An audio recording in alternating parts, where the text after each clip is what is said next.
Épître de Paul à Tite, chapitre 3.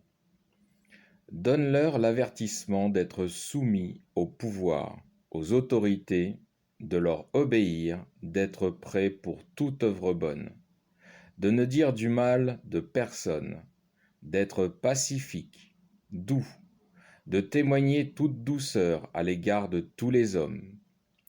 Car nous aussi, nous étions autrefois insensés, rebelles, égarés, esclaves de toutes sortes de convoitises et de jouissances, vivant dans la méchanceté et l'envie, haïssables et nous haïssant mutuellement.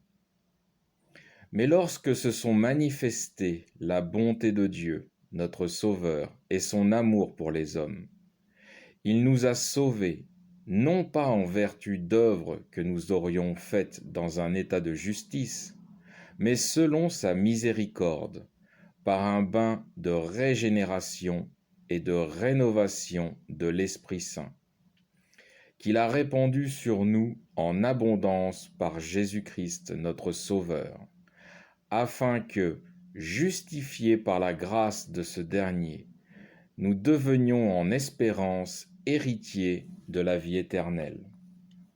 Sûre est la parole, et je désire que sur ce point tu sois absolument affermi, que ceux qui croient en Dieu s'appliquent à être les premiers dans la pratique des œuvres bonnes. Voilà ce qui est bon et utile aux hommes. Quant aux folles recherches, généalogies, querelles et disputes relatives à la loi, évite-les, car elles sont inutiles et vaines. Pour le fauteur de discorde, après un premier et un second avertissement, rejette-le, sachant qu'un pareil homme est perverti et qu'en péchant, il se condamne lui-même. Lorsque je t'aurai envoyé Artémas ou Tychique, hâte-toi de venir près de moi à Nicopolis, car j'ai résolu d'y passer l'hiver. Pourvois avec soin au voyage de Zénas, l'homme de loi, et d'Apollos, en sorte que rien ne leur manque, que les nôtres aussi apprennent à être les premiers dans la pratique des œuvres bonnes pour subvenir aux besoins urgents, afin qu'ils ne soient pas sans fruit. Tous ceux qui sont avec moi te saluent.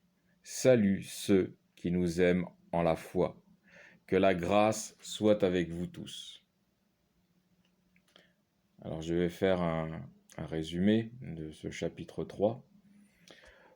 Paul poursuit ses conseils pour les chrétiens, que nous avons vus au précédent chapitre.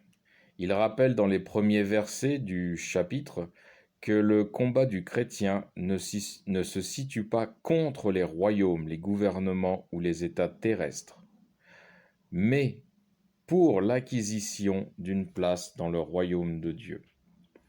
Paul encourage également à ne pas perdre de temps avec ceux qui recherchent sans cesse les généalogies, les querelles, les disputes, car ils n'ont pas compris que le principal étaient les qualités spirituelles, les fruits de l'Esprit de Dieu, qui permettra aux chrétiens de devenir rois dans le royaume céleste aux côtés du Seigneur Jésus.